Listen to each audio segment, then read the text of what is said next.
L'humanité scrute le ciel depuis des millénaires. Objet de peur et de fascination, les mouvements célestes ont permis aux hommes d'établir des calendriers, de planifier la culture des terres et de mieux comprendre le monde qui les entoure. Petit à petit, les scientifiques ont mis au jour un espace gigantesque, peuplé de planètes, d'étoiles ou de gaz. Le tout réuni dans des centaines de milliards de galaxies. Leurs observations nous ont emmenés bien au-delà de notre planète.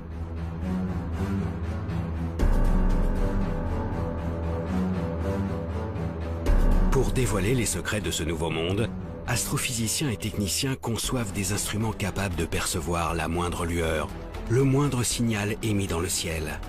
Ils parviennent aujourd'hui à recréer sur Terre les phénomènes extrêmes qui agitent les confins du cosmos.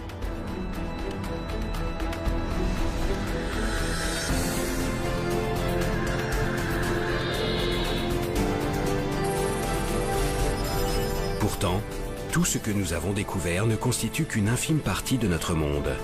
Des forces et des objets d'une nature mystérieuse demeurent invisibles à nos yeux et à notre esprit.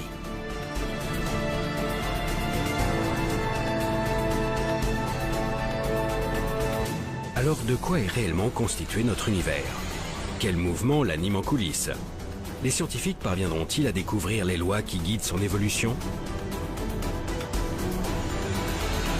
Partout à travers le globe, des nouveaux explorateurs du ciel partent à la recherche de ce monde encore invisible et tentent de lever le voile sur les secrets les plus intimes de l'univers.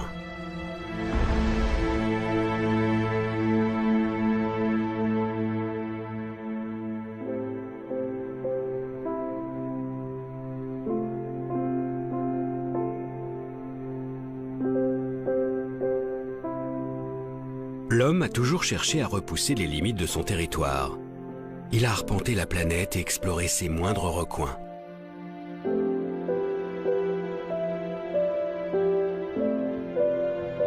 Mais au-dessus de notre tête, un monde continue de nous intriguer. Siège de toutes les croyances, ce firmament qui défile sous nos yeux semble hors de portée.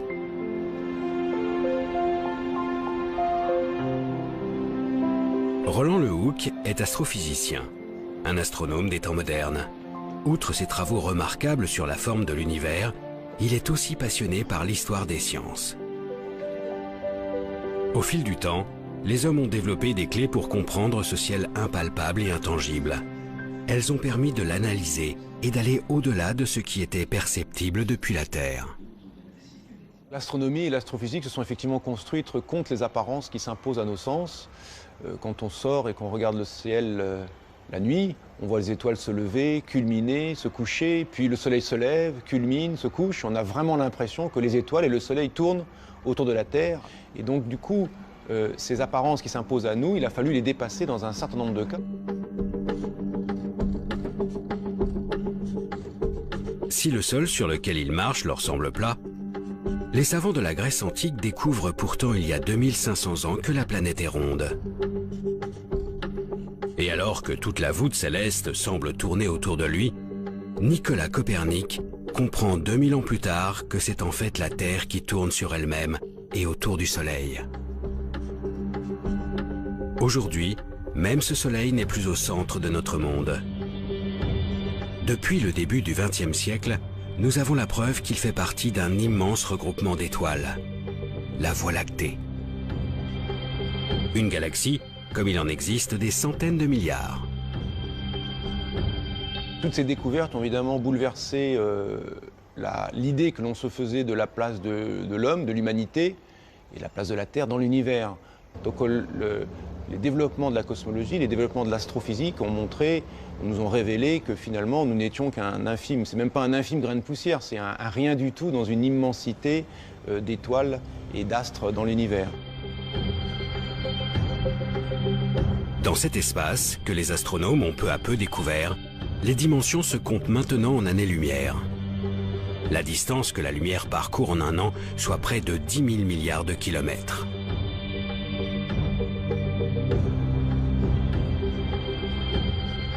Depuis notre petite planète, nous commençons donc à entrevoir la réalité du monde. Une immensité qui donne le vertige. Pourtant, Plus les scientifiques explorent l'univers, plus ils révèlent sa complexité.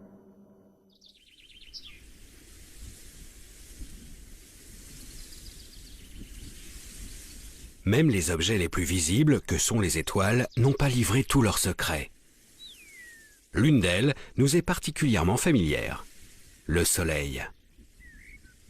Cet astre illumine notre ciel et nous procure la chaleur indispensable à la vie. Au commissariat à l'énergie atomique, l'un des plus prestigieux centres de recherche d'Europe, une équipe de chercheurs étudie notre étoile et ses milliards de consoeurs qui peuplent l'univers.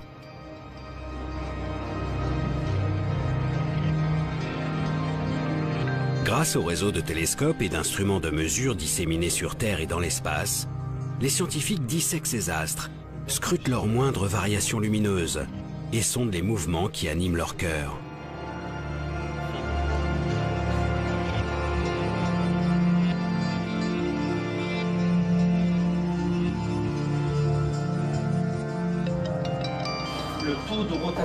Ils ont ainsi modélisé une grande partie des phénomènes qui agitent ces immenses boules de gaz.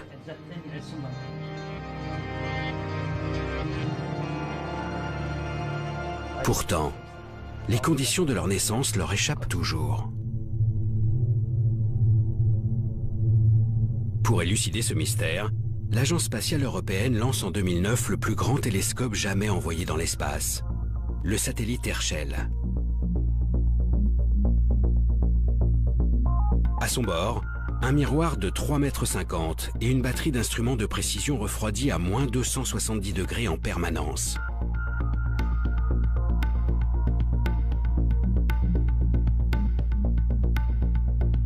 La mission a observé pendant plus de 3 ans les immenses nuages de gaz qui emplissent la galaxie. Ces nuages, dits moléculaires, s'étalent sur des milliards de kilomètres. C'est ici que naissent les étoiles.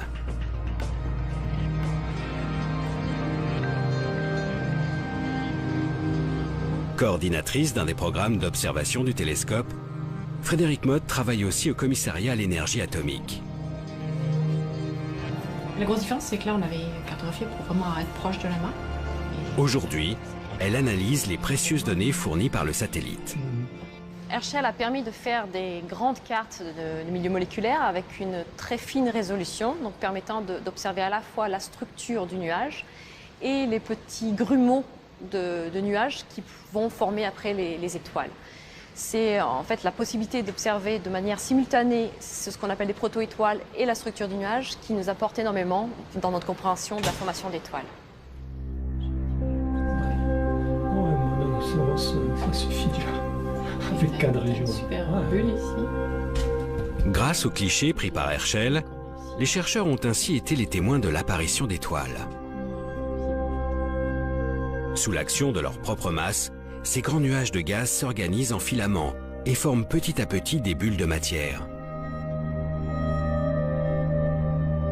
Ces grumeaux finissent par s'effondrer sur eux-mêmes et créent de véritables brasiers de gaz. Ces points lumineux apparaissent clairement sur les images du télescope. Chacun de ces foyers donnera naissance à une colonie d'astres incandescents.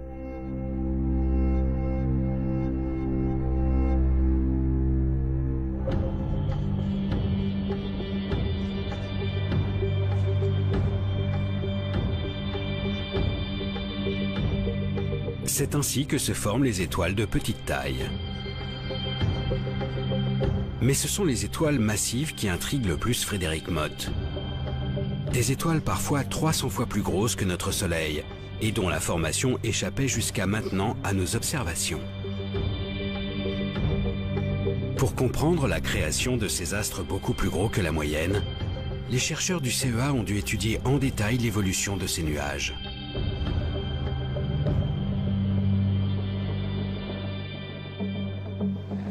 Notre résultat intéressant d'Herschel a été de s'apercevoir qu'il existait certaines zones qui étaient souvent le centre des nuages moléculaires massifs, où on avait un enchevêtrement tel de filaments qu'on avait une convergence de matière à ces points-là, ce qui permettait de former non plus une petite collection d'objets de faible masse, d'étoiles de type solaire, mais plutôt une étoile très très massive, voire même plusieurs étoiles massives, et donc une population vraiment différente de ce que l'on connaissait jusque-là.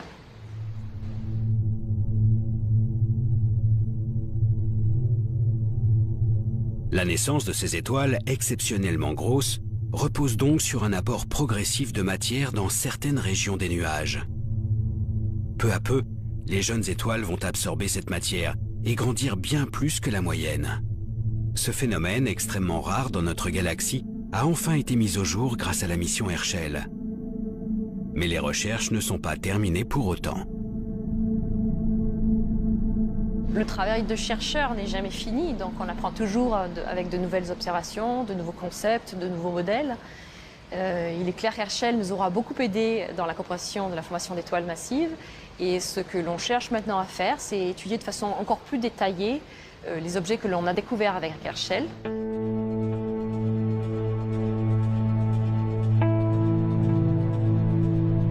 Les étoiles massives continuent de passionner la communauté scientifique. Car au-delà de leur naissance, leur comportement tout au long de leur vie reste très particulier. Bien plus brillants et chauds que le Soleil, ces astres brûlent leurs réserves de gaz exceptionnellement vite. Les réactions nucléaires sont si intenses qu'elles transforment l'hydrogène contenu à l'origine dans le nuage de gaz. Elles forment ainsi du carbone, de l'oxygène ou même du fer. Autant d'éléments qu'elles dispersent à leur mort, enrichissant l'univers de cette matière complexe qui constitue notre monde.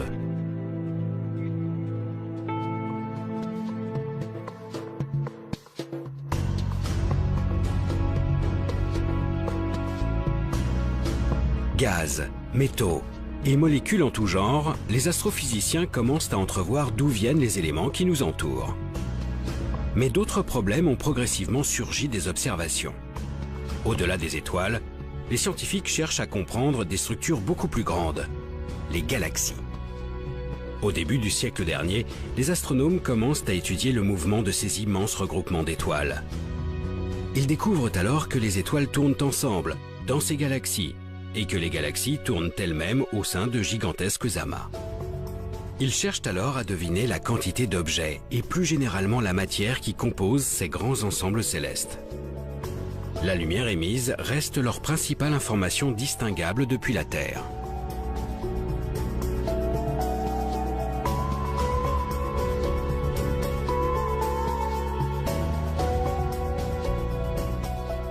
Quand il y a beaucoup de lumière, il y a des étoiles. Quand il n'y a pas beaucoup de lumière, il y a moins d'étoiles. Vous voyez, je dis ça, disons, très grossièrement, mais l'idée est là.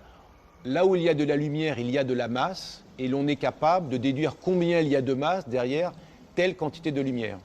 Cette pesée de la galaxie, ou cette pesée d'un amas de galaxies, permet de déduire la dynamique à laquelle on devrait s'attendre, la façon dont devraient bouger les unes par rapport aux autres les galaxies dans l'amas, ou les étoiles les unes par rapport aux autres dans la galaxie. Et l'on constate que la dynamique déduite de la pesée ne correspond pas à la dynamique mesurée directement par observation spectroscopique. Depuis le début du siècle, les scientifiques sont donc confrontés à des observations contradictoires. Que ce soit les étoiles au sein des galaxies ou les galaxies entre elles, tout semble tourner trop vite par rapport à la quantité de matière visible. Plus précisément, avec une telle vitesse et si peu de masse pour assurer la cohésion de l'ensemble, les étoiles devraient être éjectées de leur galaxie. Cet écart nous laisse sous-entendre que la pesée ne s'est pas bien faite. Il manque de la masse dans ce que l'on a déterminé. Et pour rendre compte de la dynamique réelle, on a imaginé l'existence d'une matière noire, aussi appelée matière sombre, ou d'une masse manquante, quelque chose que l'on ne voit pas, qui n'est pas détectable par la lumière et qui pèse, c'est-à-dire qui a un effet gravitationnel et donc un effet dynamique sur la galaxie ou sur les galaxies dans un amas de galaxies.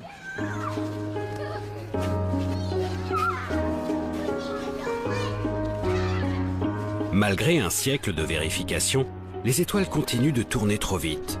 Tout se passe comme si une partie de la masse de l'univers était cachée. Une masse contenue dans une matière invisible et qui baignerait notre monde. Une matière différente de celle que nous connaissons.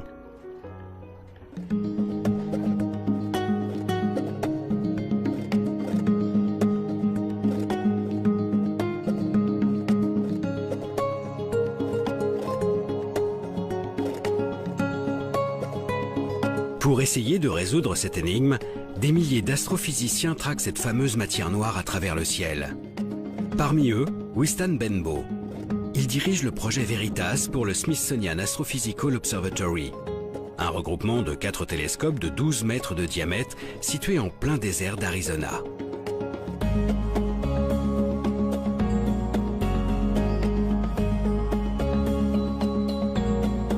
L'air y est suffisamment sec et la nuit suffisamment noire pour permettre les meilleures observations. Ici, l'astrophysicien s'est donc lancé à la recherche de l'inconnu.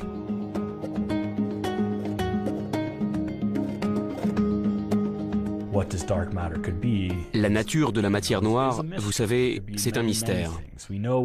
Ça peut être beaucoup de choses. Nous savons simplement que ce n'est pas de la matière visible. Et nous savons aussi où elle devrait se trouver, grâce à la manière dont elle interagit avec les choses. Cette matière invisible retient les étoiles et les galaxies entre elles grâce à sa force de gravité. Cette force dépend de sa masse. En étudiant ces phénomènes d'attraction, les scientifiques ont estimé que cette matière inconnue devrait représenter plus de 80% de toute la masse de l'univers. En plus d'être omniprésente, la matière noire devrait donc être composée d'éléments extrêmement lourds. Or, selon les connaissances actuelles, des objets aussi massifs devraient en théorie émettre un signal lumineux spécifique, des rayons gamma. Ce sont ces rayons gamma que Wistan Benbow et ses collègues traquent sans relâche.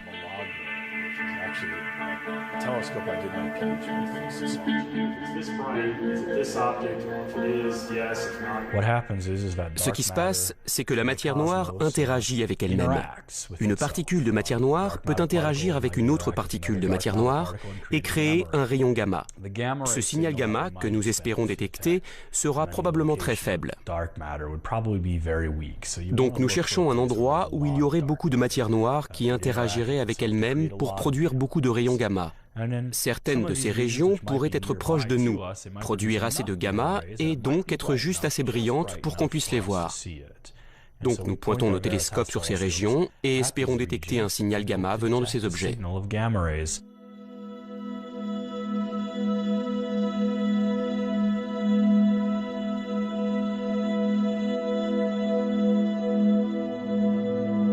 Wistan Benbow suit donc avec une attention toute particulière le centre de notre Voie lactée ainsi que nos galaxies satellites.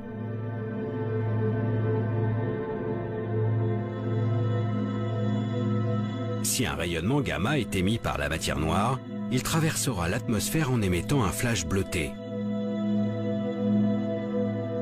Un signal qui sera ensuite passé au crible par les miroirs géants de Veritas et leurs caméras ultra rapides.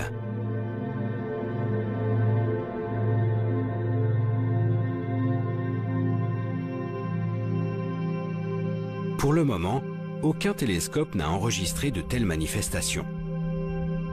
Les yeux braqués sur le ciel, les scientifiques continuent chaque jour de traquer cette matière noire si discrète. Pour aller plus loin, il sera nécessaire de construire de plus grandes infrastructures. Il y a bien sûr des projets qui vont dans ce sens, mais nous aurons besoin de beaucoup plus de télescopes.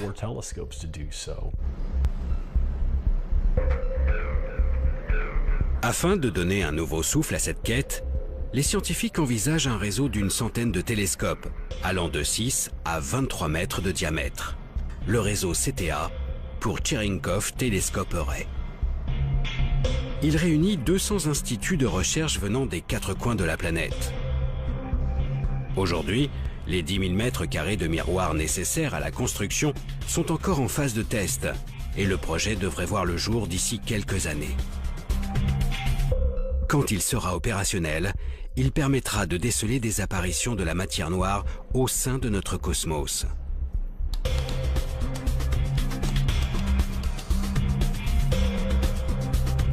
Pour l'instant, cette absence totale de détection a de quoi perturber la communauté scientifique.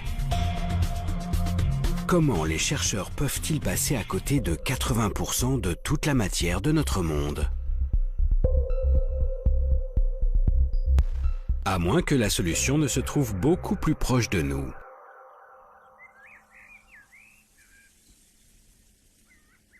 Si cette matière exotique emplit tout l'univers, et en particulier notre galaxie. Nous devrions forcément pouvoir en trouver sur Terre. C'est le pari qu'a fait une équipe de chercheurs réunis au laboratoire souterrain de Modane. À 2 pas de la frontière italienne, enfouie sous le mont Fréjus, ces scientifiques ont mis au point une expérience audacieuse, baptisée Edelweiss.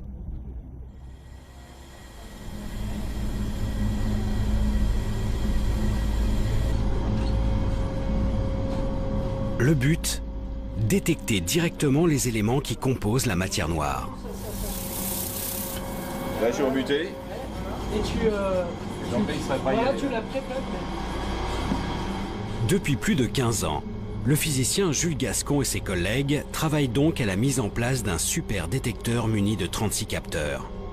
Au centre de chacun d'eux, un minuscule cristal de germanium, composé de milliards d'atomes. Si une particule de matière noire vient percuter le noyau d'un seul de ces atomes, il sera déplacé. La température du cristal augmentera et produira un léger courant électrique. Ces indices permettront de caractériser la particule à l'origine de ce choc. Cependant, d'innombrables facteurs peuvent venir perturber ces mesures ultra-sensibles. Le problème, c'est que la nature n'est pas stable. Dans la nature, il y a toujours quelques noyaux qui sont instables dus à la radioactivité naturelle. Et cette radioactivité naturelle va bouleverser la vie de ces noyaux, les faire reculer, les faire bouger, ce qui donnerait donc des faux signaux de choc.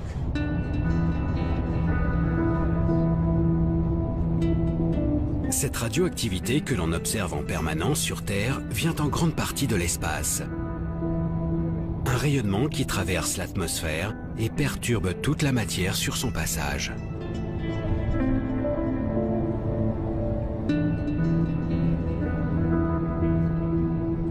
C'est donc pour se prémunir de ces rayons que l'expérience a été enterrée sous plus de 1700 mètres de roche.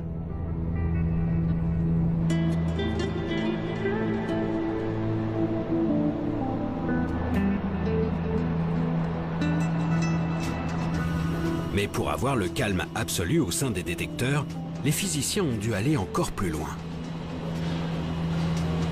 Une fois qu'on est sous la montagne, on a réglé la moitié du problème parce qu'il y a la radioactivité qui nous vient de l'univers, mais il y a aussi la radioactivité qui vient de la roche.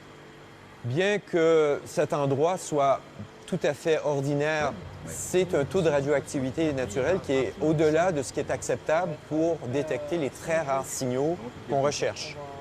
Et donc, on a un système de poupées russes, de différents assemblages d'écrans qui nous protègent de la radioactivité ambiante, de la radioactivité de la roche qui nous entoure, du béton qui nous entoure, des personnes qui nous entourent. Sous la montagne, les 36 détecteurs sont donc mis à l'abri derrière des écrans de polyéthylène et placés sous une épaisse cloche de plomb. Ici, seules des particules de matière noire peuvent les atteindre. Mais un dernier détail reste à régler, la température.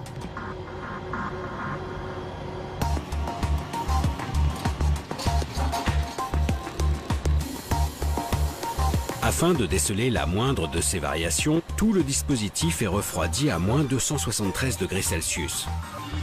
Les cristaux de germanium sont ainsi au calme plat.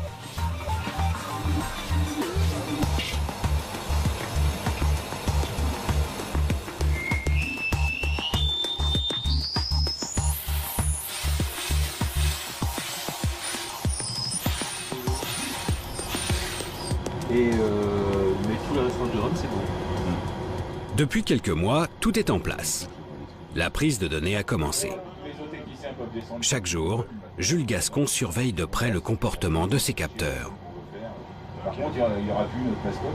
Il faut que la réponse du détecteur soit parfaite, c'est-à-dire que pendant plusieurs années, en regardant 1 kilo de matière, donc l'équivalent d'un milliard de millions d'atomes, il n'y en a pas un seul qui doit bouger sans raison valable. Tu vois, il t'explique mon transfert pur. Il ne reste plus qu'à attendre qu'une particule de matière noire passe dans les filets d'Edelweiss.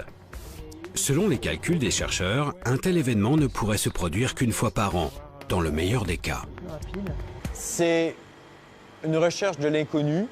C'est ce qui fait son charme de cette particule. C'est très intéressant de s'attaquer à ce qu'on ne connaît pas, mais le désavantage, c'est qu'on ne peut pas garantir que ça va marcher le lendemain, ou dans une semaine, ou dans un an. Dans l'espace ou sur notre planète, la matière noire n'a pas encore révélé son vrai visage. Les scientifiques ignorent toujours de quoi sont faits plus des 3/4 de la matière de l'univers. Un problème de taille dans notre compréhension du monde.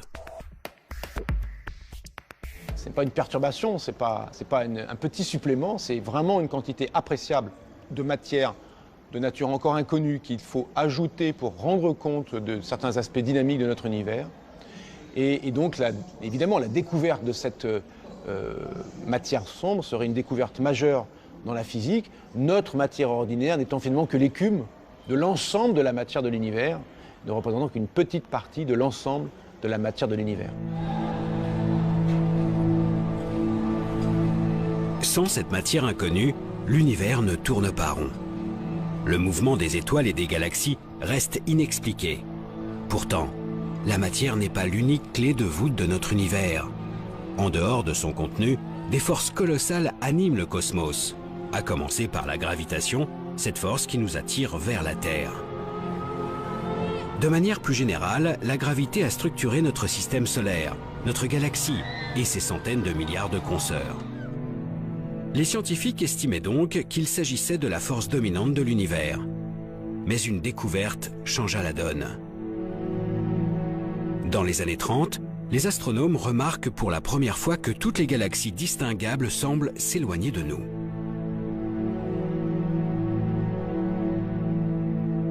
Cette observation de la fuite des galaxies a été interprétée comme une trace de la dynamique globale de l'univers, c'est-à-dire de son expansion. Tous les objets de l'univers s'éloignent de tous les autres objets de l'univers.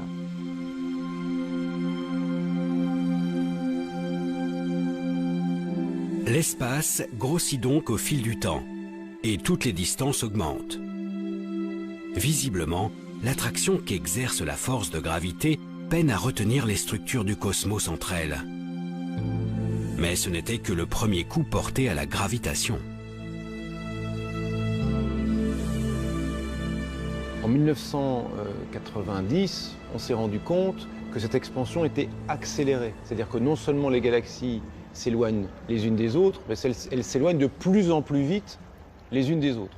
Si l'on imagine que l'univers est rempli uniquement de matière ordinaire ou de matière noire, la gravité de cette matière aura tendance plutôt à ralentir l'expansion, et découvrir que l'expansion est en fait accélérée montre que quelque chose joue contre la gravité des acteurs habituellement imaginés comme présents dans l'univers. Cette découverte d'une expansion de l'univers sans cesse accélérée remet en cause la vision que les astrophysiciens ont de l'univers.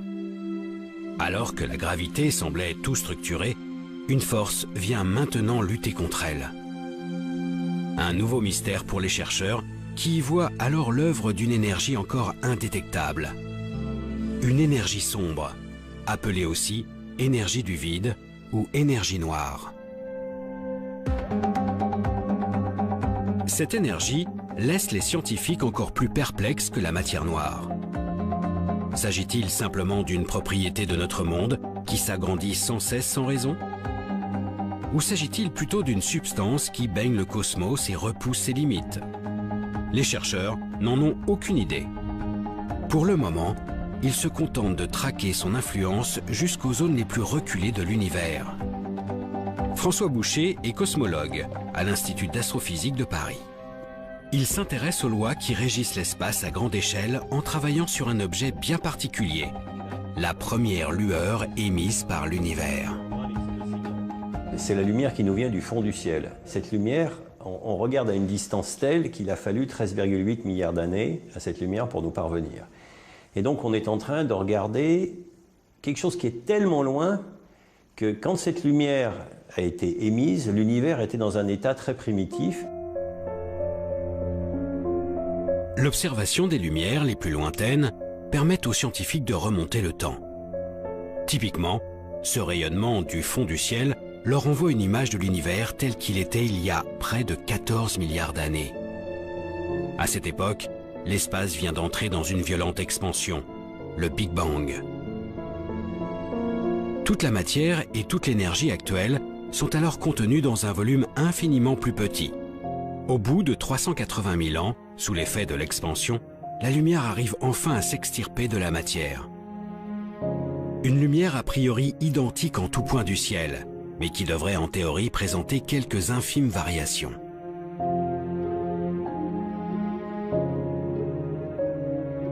Donc, ces variations d'intensité, on les a cherchées, et puis pendant longtemps, on ne les a pas trouvées.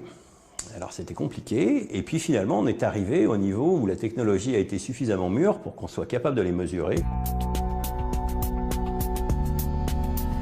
Depuis 1989, 3 satellites se sont succédés pour étudier en détail cette lumière. Le dernier a été lancé en 2009 par l'Agence spatiale européenne, la mission Planck.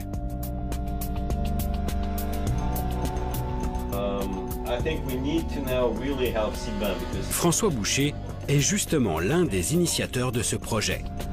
Depuis des années, le cosmologue décortique les données fournies par le satellite. Ces images ont révélé avec une précision inégalée les différences de température dans cette lumière du fond du ciel. Seulement quelques millièmes de degrés pour les plus grands écarts. Des petites variations qui reflètent le contenu de l'univers à ses premiers instants. C'est comme l'empreinte des conditions à cette époque. L'empreinte au sens littéral, c'est-à-dire quand vous avez l'empreinte d'un animal disparu dans la boue, ça vous permet de reconstituer beaucoup de choses comme son poids et peut-être même d'envisager la manière dont il se déplaçait.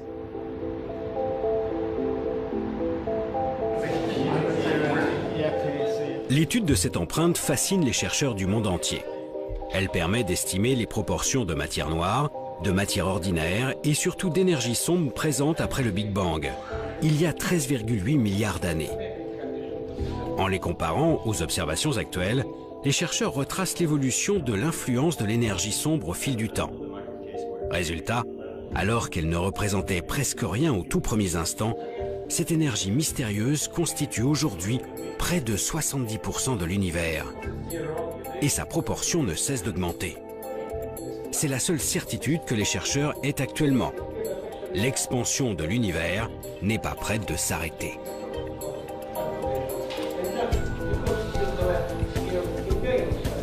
Si vous imaginez une enquête, on a juste vu une ombre. Bon ben voilà, l'enquête elle en est au tout début. Et voilà, on a quelque chose qu'on a appelé l'énergie sombre, dont on a la quantité et le comportement global, mais le reste c'est de l'histoire à écrire.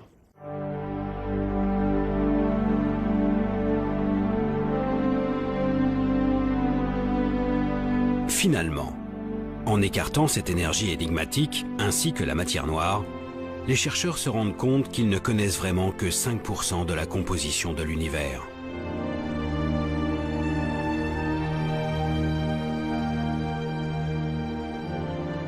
L'étude du jeune univers nous apporte donc de précieuses informations sur la nature de notre monde. Mais malgré le perfectionnement des techniques d'observation, cette première lumière émise par l'univers reste le signal le plus ancien que les chercheurs sont en mesure de capter. Un horizon au-delà duquel les observations du ciel ne semblent plus possibles. Afin de comprendre toujours mieux les mécanismes qui animent le cosmos, les scientifiques se sont finalement tournés vers leur imagination.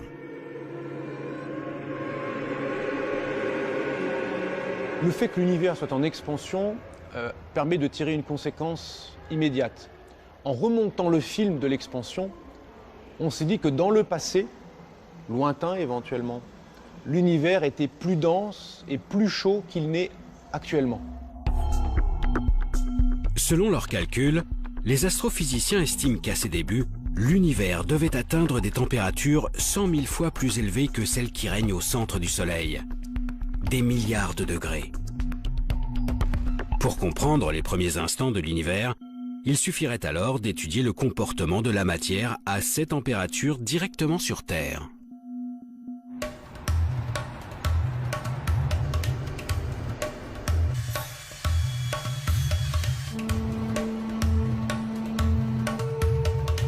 Il y a plus de 20 ans, à 2 pas de Genève, les scientifiques du monde entier se sont donc lancés dans une aventure sans précédent. Construire la plus grande machine de tous les temps, le LHC.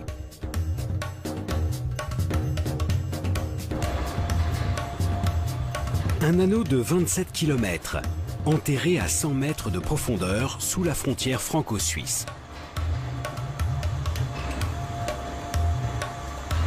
Le tout est jalonné de cavités mesurant des dizaines de mètres et qui accueillent les détecteurs les plus gros de la planète.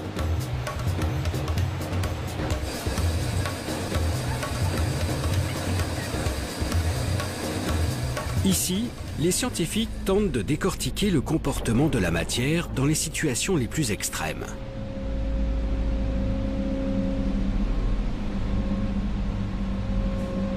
Depuis 2004, la chercheuse Gaëlle Boudoul travaille au sein de cette collaboration, réunissant des milliers de chercheurs et des dizaines de nationalités. Dans ce grand tunnel de 27 km, vous avez des particules dans un sens et des particules dans l'autre sens. Un peu comme une autoroute, où vous avez des voitures de chaque côté. Et à certains endroits, on les fait se percuter.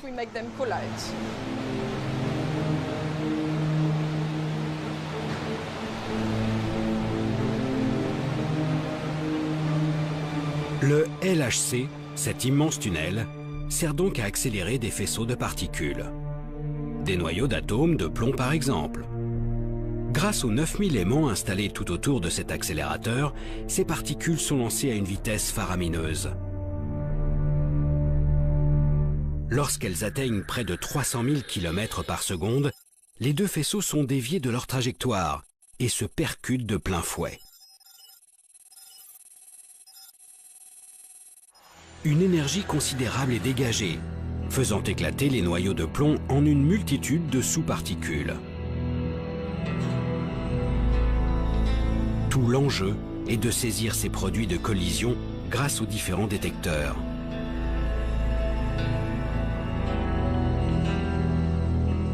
Gaëlle Boudoul s'occupe plus précisément de l'un d'eux, le CMS. Un géant de 12 500 tonnes mesurant 21 mètres de long, 15 mètres de haut et autant de large. Avec ses collègues, elle a conçu une partie des systèmes de détection qui englobent ces chocs de particules.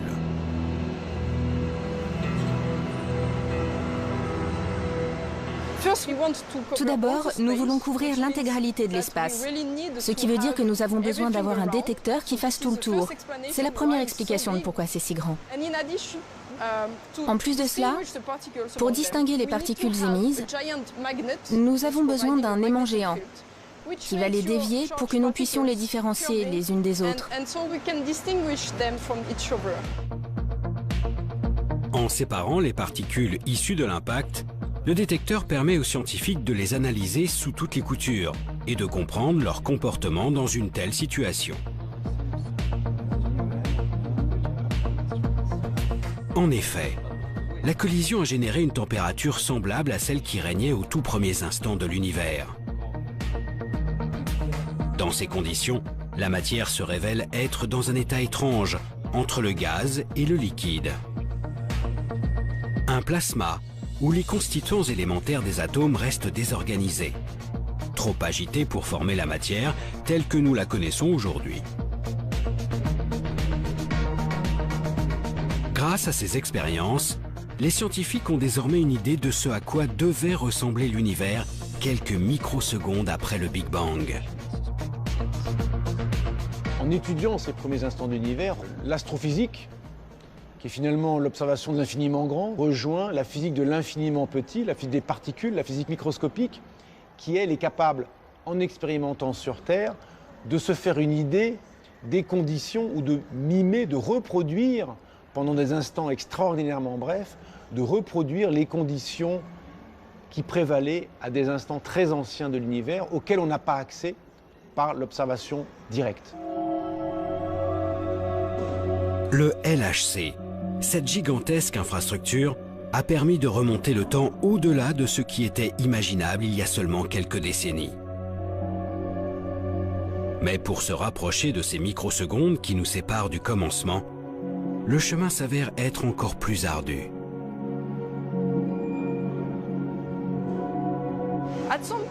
À partir d'un certain point, nos lois physiques ne sont plus valables.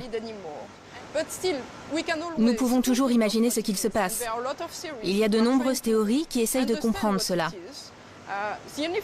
La seule chose, c'est qu'on ne peut pas tester ces théories, parce que nous n'avons aucune expérience pour comprendre ce qu'on pourrait appeler le premier instant. Mais si vous revenez dans 20 ans, peut-être que nous aurons une meilleure idée.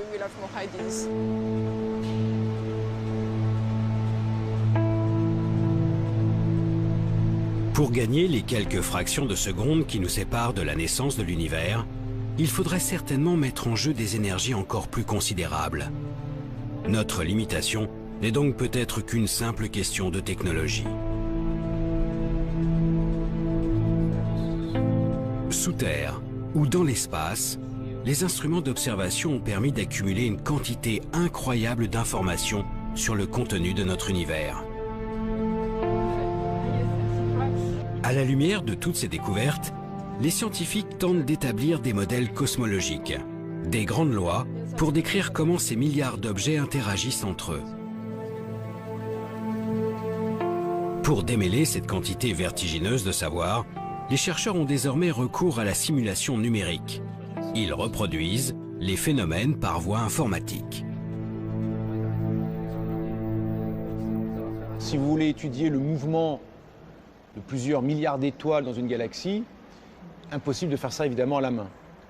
La simulation numérique permet donc de traiter de la dynamique d'une galaxie, ou d'une dynamique de galaxie dans un amas de galaxies, ou même de la dynamique d'une portion d'univers, et de la traiter dans un grand détail, de sorte que l'on puisse, en jouant sur les paramètres, essayer de mimer, de reproduire ce que l'on observe.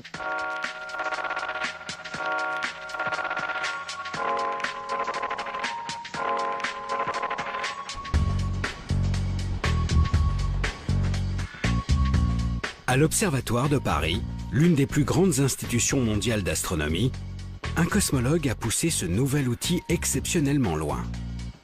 Jean-Michel Halimi a réalisé une simulation de la totalité de l'univers connu, le projet Deus. Son but, comprendre la formation de notre monde depuis la première lueur, il y a 13,8 milliards d'années jusqu'à nos jours.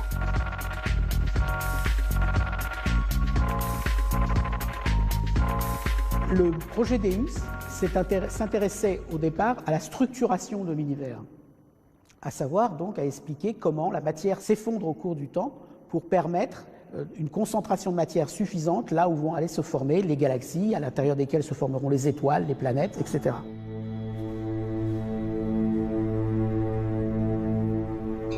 Afin de réaliser cette simulation inédite, Jean-Michel Halimi a dû prendre en compte l'ensemble des observations menées jusqu'à ce jour. Les objets visibles recensés, mais aussi bien sûr les effets de la matière noire et de l'énergie sombre. Et cela à toutes les époques de l'univers.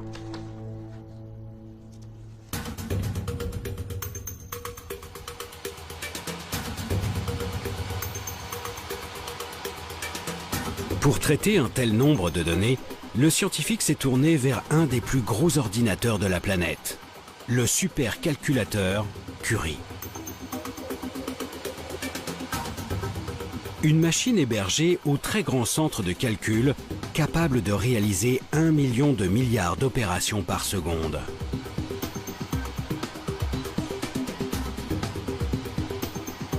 Le projet a nécessité 30 millions d'heures de calcul, répartis sur les 80 000 processeurs de cet ordinateur hors norme. Utiliser une machine comme l'ordinateur Curie dans sa totalité, c'est quelque chose qui n'avait jamais été fait, spécialement en poussant tous les aspects de la machine à leurs limites. Les moyens de calcul, les moyens de communication entre les différents éléments de l'ordinateur, la gestion d'une quantité phénoménale de données. À ce niveau, les choses n'avaient jamais été tentées. Les résultats obtenus fournissent une vue de l'univers à grande échelle inexistante jusqu'à ce jour. La matière s'agence au fil du temps, pour former de longs filaments qui créent petit à petit des galaxies et des amas de galaxies. Entre ces filaments, de grands vides apparaissent. L'univers, très homogène à ses débuts, se structure peu à peu. Grâce aux possibilités que lui offre la simulation numérique, Jean-Michel Halimi peut tester différents scénarios de formation de notre monde. Qu'est-ce que signifie un univers structuré? C'est un univers où la matière s'est effondrée et suffisamment condensée pour créer des lieux de formation des galaxies. Premier indice caractérisant cette structuration, c'est par exemple le nombre d'objets formés dans le scénario en question. On va en former plus ou moins et de masses différentes, de concentrations de matière différentes. Certains vont former des objets de petite masse, d'autres de plus grande masse, etc. Une autre façon de caractériser cette structuration, c'est de voir comment ces objets sont répartis dans l'espace. On est capable de relier leur propriétés de distribution spatiale au déroulement de l'expansion de l'univers tout au long de l'histoire de l'univers. D'une simulation à l'autre, le cosmologue fait varier des paramètres, comme la quantité de matière noire ou l'influence de l'énergie sombre.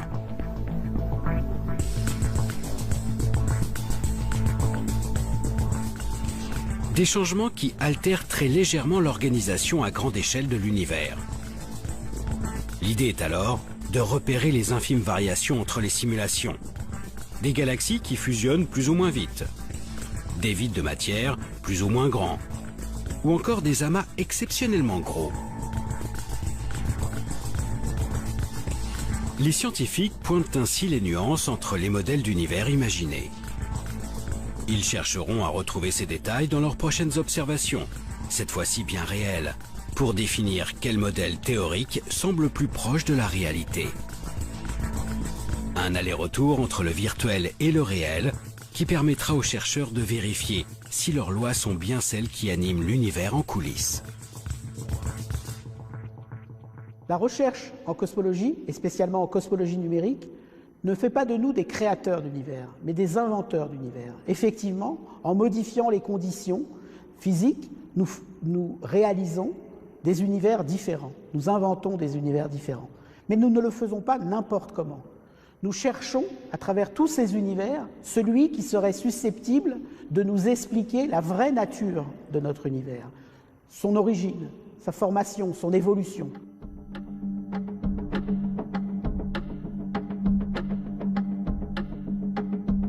Comprendre la vraie nature de l'univers. Depuis plus d'un siècle, les astrophysiciens et les cosmologues de toute la planète ont découvert ce monde gigantesque. En l'observant, en tentant de l'expliquer, ils se sont donné les outils pour apprivoiser ces échelles de temps et d'espace incommensurables. Ce que l'on peut finalement trouver assez extraordinaire dans la cosmologie, dans l'astrophysique, dans ces disciplines qui étudient l'univers dans son ensemble, c'est que finalement on est capable de mettre l'ensemble de l'univers dans une boîte, notre cerveau, de le décrire, de le comprendre dans une certaine mesure, et ça ne lasse pas de surprendre.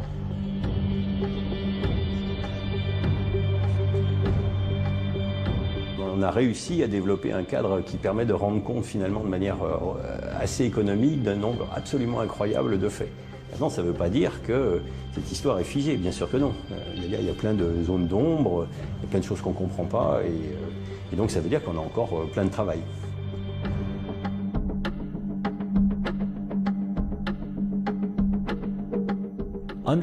Comprendre ce qu'est la matière noire est un des plus grands enjeux du XXIe siècle, en astrophysique et en physique en général. Nous ne connaissons pas près de 85% de toute la matière de l'univers. Si vous sortiez de chez vous et que 85% du monde qui vous entoure vous échappait, vous seriez un peu paniqué. C'est une partie de la physique où on s'attaque à des questions, à des phénomènes rares, à des nouvelles observations. C'est un travail de patience et parfois aussi de chance. En persévérant dans nos observations, en découvrant de nouveaux objets célestes, nous finirons peut-être par lever le voile sur les zones d'ombre de l'univers. Demain, réussirons-nous à identifier enfin cette matière noire qui baigne notre cosmos? Alors que nous commençons à entrevoir les prémices de sa formation, parviendrons-nous à prédire la fin de notre monde? Cette quête acharnée pour comprendre l'univers semble infinie. Chaque réponse apporte son lot de nouvelles questions, si bien que nous pouvons finir par penser qu'en dépit de nos avancées, certaines clés resteront peut-être inaccessibles à notre simple condition d'humain.